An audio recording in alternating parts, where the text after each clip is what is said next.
Pupil darah leluhur bayi berdarah itu seperti lampu merah. Dia tahu bahwa ini adalah segel yang ditinggalkan oleh Dewa Malam Abadi, dan kekuatan yang terkandung dalam segel itu terbatas.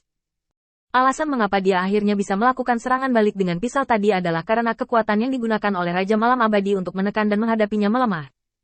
Dan leluhur bayi darah lebih tahu, dan mudah saja, tidak mungkin bagi Raja Dewa Yongye untuk tiba-tiba berbelas kasih padanya. Kekuatan untuk menekannya telah melemah, dan itu hanya dapat menunjukkan bahwa kekuatan yang digunakan untuk menekan orang lain telah menjadi lebih kuat. Ini membuat leluhur bayi darah bahagia, dan melihat pupil darahnya yang menyala merah sedikit menyipit. Bahkan leluhur bayi darah sendiri tidak pernah memikirkannya. Leluhur yang kesepian, dia akan khawatir memikirkannya. Hal-hal di luar diri Anda. Apakah kamu berencana untuk secara paksa membunuh boneka wanita dari klan Waksu, atau untuk berurusan dengan bocah angin? Nenek moyang bayi darah tidak tahu. Dia hanya bisa membunuh pedang dalam kemarahan, menghancurkan langit malam, dan prestise kaisar terus bertabrakan, dan bahkan mengayunkan lautan darah dalam botol batu giok, mengubahnya menjadi cahaya pedang yang lebih ganas. Bum bum bum. Di malam yang gelap, saya melihat kabut malam semakin kuat dan kuat, seolah menghapus semua gambar yang hilang, yang membuat Qin Yichen mampu menangkap semakin sedikit pola aneh. Tian Kutu. Itu adalah harta karun, tetapi digunakan untuk melawan raja ini. Hari ini, jika kamu tidak membunuhmu, maafkan aku Tuhan. Saya melihat malam mengepul bergejolak, berubah menjadi sosok tinggi. Ada beberapa pola aneh di tubuhnya, dan pakaian surgawi yang tampak seperti kabut malam mulus, dan kekuatan Raja Dewa Malam Abadi menjadi semakin agung. Nak, Tian Kutu hanya memungkinkanmu untuk melihat kelemahan raja ini, tapi Tian Kutu tidak bisa menghaluskan kelemahanmu. Bagaimana jika semut bisa melihat beberapa kelemahan? Kamu hanya bisa menebas raja ini dan membuat raja ini lebih banyak lagi. Kamu mati lebih buruk. Minuman dalam dari Raja Dewa Malam Abadi seperti langit yang perkasa di malam hari. Dia benar. Cacat yang ditunjukkan oleh peta Tian Kue tampaknya hanya menyakitinya bahkan jika semua tebasan terkena, dan sulit untuk membuka segelnya. Dalam analisis terakhir, seperti yang dikatakan Raja Dewa Yongye, kekuatan Qin Yichen masih seperti semut baginya. Qin Yichen hanya merasa bahwa malam yang gelap di depannya menjadi semakin mengerikan, tetapi dia tidak takut. Setidaknya, Raja Malam Abadi tidak terkalahkan. Di dunia ini, tidak ada keberadaan yang benar-benar tak terkalahkan. Kekuatan supranaturalnya terbakar dengan abu roh kepahlawanan, menerangi malam, dan bahkan di mana cahaya yang menyala bersinggungan dengan malam, ada banyak pola dao aneh yang melonjak. Itu adalah berkah yang dibawa Tian Longtu ke Qin Yichen. Memotong. Ledakan. Tampaknya tidak ada musuh di depan Qin Yichen, hanya malam yang gelap. Dia tampaknya mengayunkan pisau tanpa pandang bulu. Tetapi ada musuh di mana-mana di depan Qin Yichen, dan setiap helai kekuatan di malam itu bisa ditelan olehnya. Tanda seru. Dan tepat ketika Qin Yichen menebas dengan marah, dia tiba-tiba melihat seberkas cahaya pedang berdarah, yang menyekanya dari pipinya.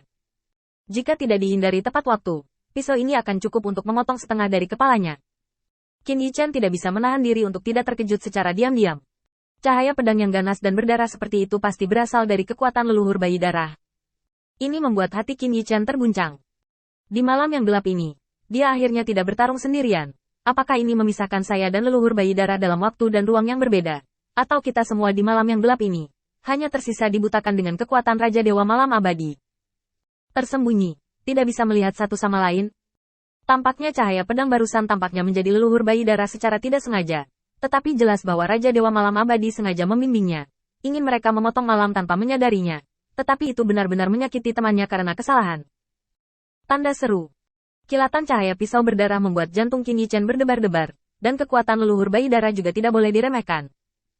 Tetapi segera, dia melihat secercah cahaya di mata dewa seperti pedang Qin Yichen. Dan dia bahkan lebih terkejut menemukan bahwa pola aneh yang dipandu oleh peta Tian Wei tidak hanya menyelimuti Raja Dewa Malam Abadi, tetapi juga bergegas ke arahnya. Cahaya warna-warni dipancarkan kemana-mana. Garpu Yao di jalan. Di persimpangan jalan yang sama, pola aneh membentuk panah, yang memandu kecemerlangan di dalamnya. Jika Qin Yichen tidak mengerti, bahkan jika itu adalah gambar langit, dia dapat meninggalkannya. Apakah ini benar-benar harta elf yang dikatakan Brother Stargazer? Qin Yichen diam-diam terkejut. Dia tidak pernah yakin sebelumnya. Meskipun jari-jari elf yang patah juga dipandu dengan cara ini, dia khawatir bahwa sihir yang terkandung dalam jari-jari elf yang patah telah dikendalikan oleh Raja Dewa Malam Abadi. Dan berubah menjadi jebakan. Tetapi jika Raja Dewa Yongye bisa mengendalikan bimbingan Tian Wei itu, dia tidak akan dipotong dari tubuhnya dengan bekas pisau. Kemuliaan itu adalah harta para elf. Qin Yichen gemetar di hatinya. Tetapi setelah mengambil keputusan, kulit kepalanya menjadi lebih mati rasa.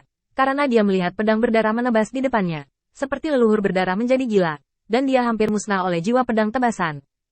Jika Qin Yichen akan meneriakinya seperti biasa, bukankah ini menipu rekan satu timnya? Tapi jelas, dia dan leluhur bayi berdarah itu tampaknya ditutup matanya oleh malam yang gelap. Mereka jelas berada di malam yang gelap, tetapi mereka hanya bisa bertarung sendiri. Lebih mungkin untuk secara tidak sengaja melukai teman-teman mereka. Tapi segera, Qin Yichen tersenyum sedikit. Leluhur bayi darah itu begitu kuat, bahkan jika dia ditebas oleh pisaunya, bukankah itu masalah besar? Memikirkan hal ini, cahaya pedang Qin Yichen mengamuk, memotong ke segala arah menuju malam yang gelap. Bum bum bum. Leluhur bayi darah terus bertarung sengit melawan Tian Wudi, tetapi melihat yang terakhir dan mundur, seolah membawanya ke malam yang lebih dalam. Tiba-tiba, Tian Wudi mengangkat tangannya dan menembakkan beberapa pedang untuk membuat yang pertama terangkat. Pisau daging dipotong naik satu demi satu. Melihat cahaya pisau yang hancur, leluhur berdarah itu tiba-tiba mengerutkan kening. Tepat ketika dia terkejut, cahaya pisau lain terpotong dari kedalaman malam, membuatnya hampir tidak bisa menghindar, dan jubah berwarna darah terputus. Untai. Pedang yang sangat kuat, tunggu sebentar. Bukankah ini kekuatan pedang Feng Xiaozi? Leluhur berdarah itu tidak merasa salah, yang membuat wajahnya lebih suram. Tetapi dia mencibir. Tak terkalahkan masih bisa membuatku takut. Tetapi kamu meniru cahaya pisau Feng Xiaozi. Dia hanya kaisar. Apakah kamu membuatku takut? Segera setelah suara itu jatuh, leluhur bayi berdarah itu tiba-tiba menyadari bahwa ada sesuatu yang salah. Sama seperti dia sendiri yang menganggap konyol Raja Yongye melakukan ini. Maka Raja Yongye sendiri tidak akan pernah menertawakan dirinya sendiri. Salah. Pupil darah leluhur bayi darah tiba-tiba bergetar. Dia tiba-tiba mengangkat telapak tangannya untuk mengambil bila cahaya yang mengenainya. Menjepitnya di tangannya. Dan membiarkan cahaya bila melayang di tangannya. Membuat suara dentang emas dan besi. Ini adalah dengungan kekuatan pedang. Seperti angin pedang dan aura pedang. Tetapi yang tersembunyi adalah kekuatan pedang Qin Yichen yang penuh gairah. Tetapi dalam suara pendekar pedang yang berdentang, leluhur bayi darah mendengar suara itu. Leluhur, ini aku, kekuatan Feng Tianxing. Aku telah mengorbankan Tian Kutu, dan Raja Dewa Yongye sekarang fokus berurusan denganku. Leluhur berdarah itu tiba-tiba terkejut. Untungnya, dia dan Qin Yichen sama-sama pedang. Siu, gunakan pedang untuk mengubah suara Tao. Ini sulit bagi Raja Dewa Malam Abadi untuk berhenti.